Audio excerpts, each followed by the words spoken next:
सुता के राजा चिते चिते मारे दवानी बीचे बीचे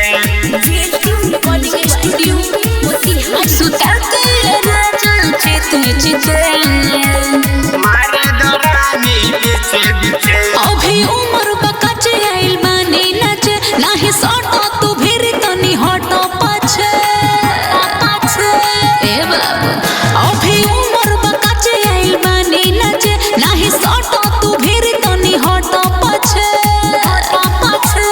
तानी गोरी तू देखावा ढोरी न तो यहाँ के लइका सफार दी चोली तनी धरे द कमर धीरे धीरे धीरे धीरे सुता के राजा चिते चिते मारे दरानी बीचे बीचे सुता के राजा चिते चिते मारे दरानी बीचे बीचे ना ना दरानी बीचे बीचे सुता के राजा चिते चिते मारे दरानी बीचे बीचे जय भता हमर बनी ओहे गुफर के ऊपर चढ़ी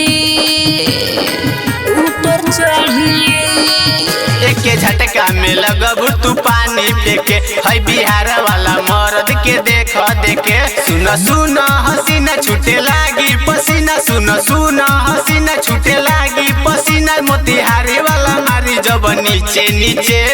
नीचे नीचे सुता के राजा चिते चिते मारे दरानी बीचे बीचे सुता के राजा चिते चिते मारे दरानी बीचे बीचे दरानी बीचे बीचे मारे दरानी बीचे बीचे सुता के राजा चिते चिते मारे दरानी बीचे बीचे जो बोला हना आपन उठाई सारा लइका के ओमे भुलाई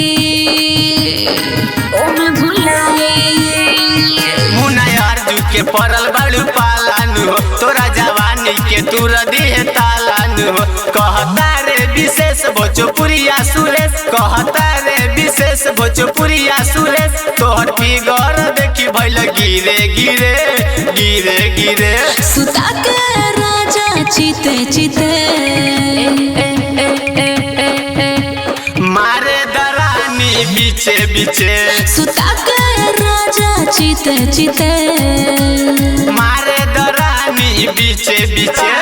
बीचे बीचे रिकॉर्डिंग स्टूडियो मोतिहारी।